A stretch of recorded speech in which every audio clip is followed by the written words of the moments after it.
Hello everyone, welcome to concept decoder YouTube channel. आप सभी का स्वागत है दोस्तों। तो चलिए दोस्तों स्टार्ट करते हैं आज का वीडियो लेक्चर। और आज हम पढ़ने वाले हैं इस वीडियो लेक्चर में अटॉर्नी जनरल ऑफ इंडिया। तो देखो दोस्तों, अटॉर्नी जनरल ऑफ इंडिया यहाँ से काफ़ी क्वेश्चन पूछे जाते हैं, इसलिए इसको हम अच्छे से पढ़ने वाले हैं। उससे पहले दोस्तों हमने लास्ट वीडियो लेक्चर में लोकसभा और राज्यसभा को कवर किया, बट हमने इनके टाइम पीरियड के बारे में बात नहीं की थी, जो कि आज हम करने वाले हैं। तो देखो दोस्तों, अगर मैं बात करूं राज्यसभा के मेंबर्स की, तो इनका टाइम पीरियड होता है 6 साल। और वहीं पे दोस्तों लोकसभा मेंबर का टाइम पीरियड होता है 5 साल। बट क्वेश्चन थोड़ा सा घुमा के पूछता है। क्वेश्चन कैसे घुमाता है देखना। देखो, हमारे पास प्रेसिडेंट होते हैं दोस्तों, वाइस प्रेसिडेंट होते हैं, ठीक है, और चेयरमैन होते हैं, chairman of Rajya Sabha, deputy chairman होते हैं,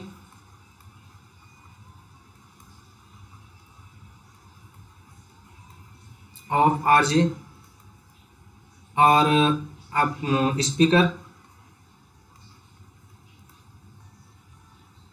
स्पीकर होते हैं दोस्तों लोकसभा के, और डिप्टी स्पीकर होते हैं।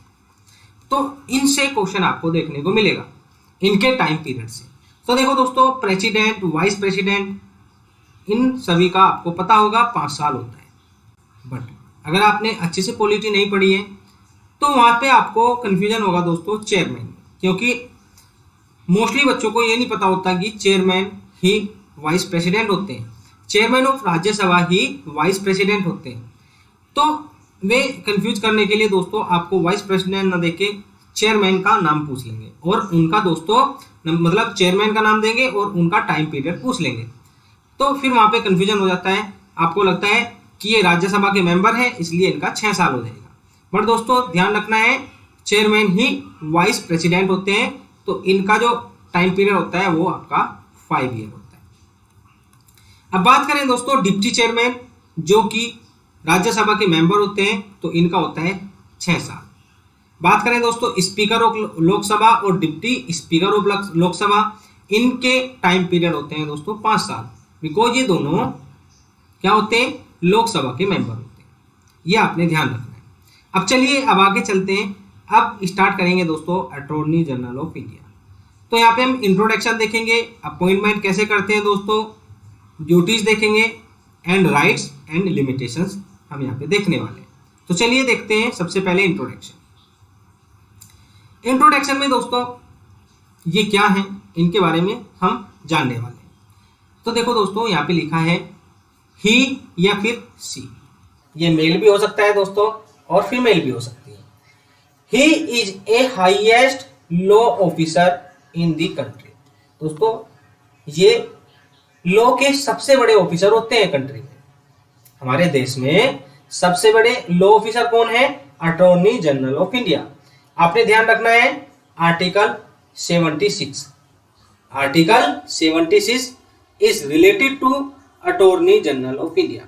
दूसरा पॉइंट आपने ध्यान रखना है दोस्तों, पूछा जाता है कि attorney general of India constitutional body है या नहीं। तो आपको बताना है it is a constitutional body, because इसके बारे में कॉन्स्टिट्यूशन में दिया है अंडर आर्टिकल 76। देखो ये तो बात हुई इनके इंट्रोडक्शन की, ये क्या है। अब चलिए बात करते हैं अपॉइंटमेंट की। इनको अपॉइंट कौन करते हैं दोस्तों, तो यहाँ पे देखो appointed by president on the advice of council of minister. इनको अपॉइंट करते हैं दोस्तों प्रेसिडेंट, बट किसकी एडवाइस पे, काउंसिल ऑफ मिनिस्टर की एडवाइस पे। जो काउंसिल ऑफ मिनिस्टर होते हैं ना, मंत्रिमंडल, उनकी एडवाइस पे इनको अपॉइंट किया जाता है। फिर बात करते हैं दोस्तों क्वालिफिकेशन क्या क्या होनी चाहिए। तो देखो यहाँ पे लिखा है सिटीजन ऑफ इंडिया, सिंपल है, सभी को पता है, ठीक है। ये जानना जरूरी है जो अब मैं बताने वाला हूं। He must be a person who is qualified to be appointed a जज ऑफ सुप्रीम कोर्ट। दोस्तों मोस्ट इंपोर्टेंट लगा लेना, जो मैं अब बताने जा रहा हूं यहां से कई बार क्वेश्चन पूछा जा चुका है। बात करते हैं दोस्तों यहाँ पे क्या बोला है, फर्स्ट लाइन में यहाँ पे बोला है दोस्तों कि उसी पर्सन को दोस्तों क्वालिफाइड माना जाएगा या फिर अपॉइंट किया जाएगा जो कि सुप्रीम कोर्ट के जज बनने के लायक हो। लायक का मतलब क्या है, उसके पास उतनी क्वालिफिकेशन हो कि वो सुप्रीम कोर्ट का जज बन सके। ठीक है, दूसरे शब्दों में दोस्तों, in other word, he must be citizen of India and he must have been a जज of some high court for 5 years or an advocate of some high court for 10 years or an eminent jurist in the opinion of president। चलिए इसका मतलब जानते हैं पूरे का। देखो यहाँ पे लिखा है दोस्तों कि या तो वे, उनके पास इतनी काबिलियत होनी चाहिए कि सुप्रीम कोर्ट के जज बन सके। ठीक है, अभी बने नहीं है, ऐसा जरूरी नहीं है कि वो सुप्रीम कोर्ट के जज हों। ध्यान से सुनना दोस्तों, ये जरूरी नहीं है कि वे सुप्रीम कोर्ट के जज हों, बट उनके पास इतनी क्वालिफिकेशन होनी चाहिए कि उनको सुप्रीम कोर्ट का जज बनाया जा सके। दूसरा दोस्तों, he must be a citizen of India, मतलब सिटीजन ऑफ इंडिया होना चाहिए, and he must have been a जज of some high court for 5 years। यहाँ पे लिखा है दोस्तों कि वे किसी हाई कोर्ट में 5 साल तक जज रह चुके हो। इसका मतलब ये है, किसी भी हाई कोर्ट में दोस्तों, किसी भी स्टेट के हाई कोर्ट में वे 5 साल तक जज रह चुके हो। या फिर ऐसा हो सकता है दोस्तों कि किसी भी हाई कोर्ट में, किसी भी स्टेट के हाई कोर्ट में 10 साल तक उन्होंने वकालत की, तो उनको दोस्तों हम अपॉइंट कर देंगे, हम नहीं मतलब प्रेसिडेंट अपॉइंट करेंगे as a attorney general of India. या फिर ऐसा हो सकता है दोस्तों कि इमिनेंट जूरिस्ट का क्या मतलब होता है, कानून का बहुत बड़ा दोस्तों ज्ञाता, कानून का विद्वान। किसकी नजरों में, प्रेसिडेंट की नजरों में, मतलब प्रेसिडेंट की नजरों में उसको कानून का बहुत बड़ा ज्ञाता होना चाहिए। तो चलिए हमने देखा दोस्तों क्वालिफिकेशन के बारे में। अब आगे चलते हैं, आगे हम देखेंगे दोस्तों removal process of attorney general of India. तो देखो दोस्तों यहाँ पे लिखा है the term of office of the AG is not, AG का मतलब क्या है, attorney general, is not fixed by the constitution. दोस्तों कॉन्स्टिट्यूशन ने अटॉर्नी जनरल की पोस्ट को फिक्स नहीं किया।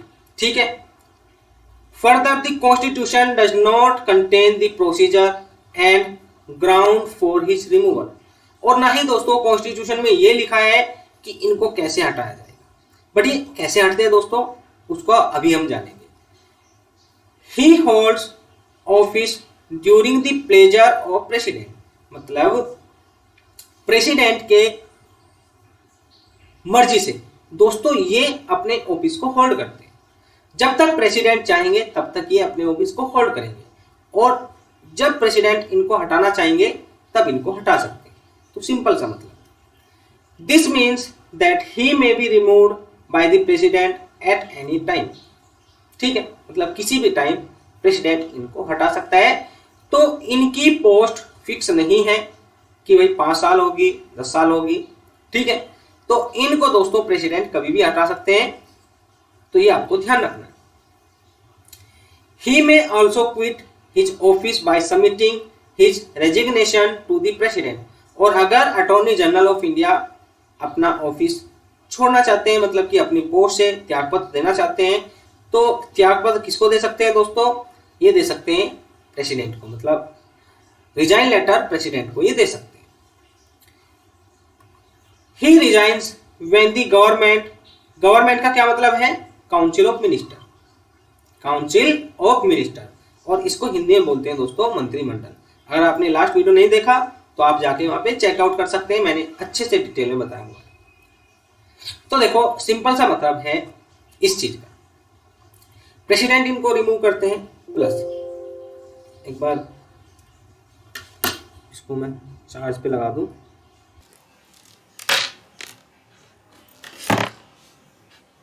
हाँ तो दोस्तों हम कहाँ पे थे, हम देख रहे थे दोस्तों रिमूवल प्रोसेस ऑफ एजी। तो देखो इनको प्रेसिडेंट किसी भी टाइम हटा सकता है या फिर रिजाइन दे सकते हैं प्रेसिडेंट को।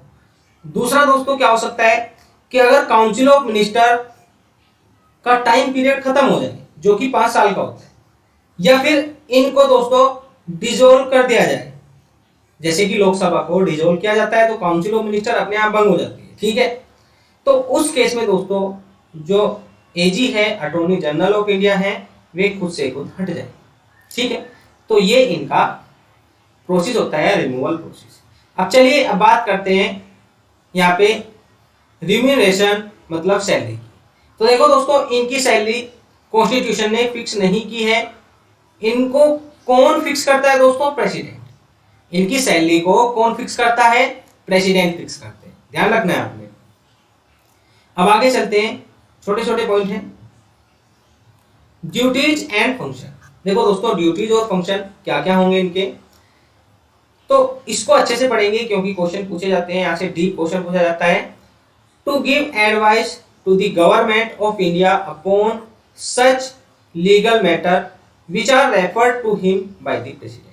देखो दोस्तों, सिंपल वर्ड में बता रहा हूं आपको, प्रेसिडेंट क्या करेंगे, इनको कुछ मैटर देंगे जिन पर इनको एडवाइस करना है गवर्नमेंट। जो हमारी गवर्नमेंट होती है ना, मतलब आप बोल सकते हो काउंसिल ऑफ मिनिस्टर, जो हमारी काउंसिल ऑफ मिनिस्टर होती है, उनको ये एडवाइस करेंगे दोस्तों, किनके बिहाफ पे? प्रेसिडेंट के बिहाफ पे। बट ऐसा नहीं है कि हर मैटर पे करेंगे, जो भी प्रेसिडेंट इनको मैटर देंगे लीगल मैटर, उन्हीं पर ये गवर्नमेंट को एडवाइस करेंगे। ठीक है दोस्तों। दूसरा दोस्तों, to perform such other duties of a legal character that are assigned to him by the president. मतलब कुछ ऐसी लीगल ड्यूटीज होती हैं जो इनको करनी होती है, जो कि प्रेसिडेंट इनको देते हैं। अब ये प्रेसिडेंट कौन सी ड्यूटी देते हैं वो हम अभी चल के देखने वाले हैं। या फिर जो भी इनके लिए कॉन्स्टिट्यूशन में लिखा है, जितने भी लॉ लिखे हैं, जितनी भी ड्यूटीज लिखी है, वो इनको परफॉर्म करनी होती है। ठीक है दोस्तों, तो चलिए अब जानते हैं कौन कौन सी ड्यूटी इनको करनी होती है। तो यहां पे लिखा है दोस्तों, to appear on behalf of government of India in all cases in the supreme court in which the government of India is concern. देखो दोस्तों, यहाँ पे लिखा है, सिंपल वर्डों में यहाँ पे लिखा है कि अगर गवर्नमेंट ऑफ इंडिया, जो हमारी रूलिंग पार्टी है, अगर उस पर किसी भी मतलब हमारे पास एक ही सुप्रीम कोर्ट होता है, तो अगर सुप्रीम कोर्ट में उनके खिलाफ कोई केस चल रहा है, तो वहां पे दोस्तों वकालत कौन करेंगे? वहां पे वकालत करेंगे attorney general of India. Simple. दूसरा पॉइंट देखते हैं दोस्तों, to represent the government of India in any reference made by the president to the supreme court under article 143 of the constitution. देखो दोस्तों, यहां पे लिखा है to represent the government of India in any reference made by the president to the supreme court under article 143 of Indian constitution. देखो, सबसे पहले आपको जानना जरूरी है व्हाट इज आर्टिकल 143। देखो दोस्तों, आर्टिकल 143 ये बोलता है कि प्रेसिडेंट के पास पावर है कि वो सुप्रीम कोर्ट से सलाह ले सकते हैं, एडवाइस ले सकते हैं। बट ये जरूरी नहीं है कि वो उस जो एडवाइस दी है सुप्रीम कोर्ट ने उसको मानेंगे। हो सकता है उसको रिजेक्ट भी कर दें, हो सकता है उसको मान भी लें। तो ये दोस्तों डिपेंड करेंगे प्रेसिडेंट पर। बट अगर कोई भी मैटर है जिस पे उनको एडवाइस लेनी है, उन्होंने उस पर एडवाइस लेनी है, तो यहाँ पे दोस्तों कौन रिप्रेजेंट करेगा? रिप्रेजेंट करेंगे दोस्तों अटॉर्नी जनरल ऑफ इंडिया। आप बोल सकते हो एज ए मीडिएटर ये काम करें। ठीक है, चलिए अब आगे चलते हैं।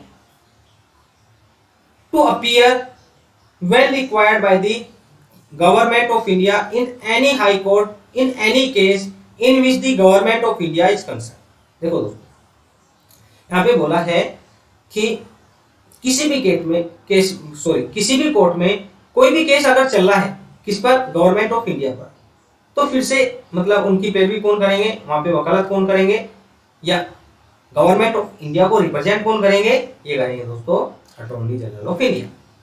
चलिए, ये बात हुई इनके राइट्स की, मतलब कि इनकी ड्यूटीज की। अब चलते इनके राइट्स पर।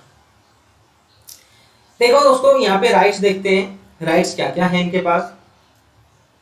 ये इंपॉर्टेंट है, क्वेश्चन पूछा जाएगा। The attorney general has the right of audience in all court in the territory of India. देखो दोस्तों, यहाँ पे बोला है कि अटॉर्नी जनरल के पास पूरा अधिकार होता है किसी भी कोर्ट में जाने का, वहाँ पे बोलने का, वहाँ पे दोस्तों पार्टिसिपेशन का, मतलब ये किसी भी कोर्ट में जा सकते हैं, वहाँ पे पैरवी कर सकते हैं, वहाँ पे वकालत कर सकते हैं, ठीक है।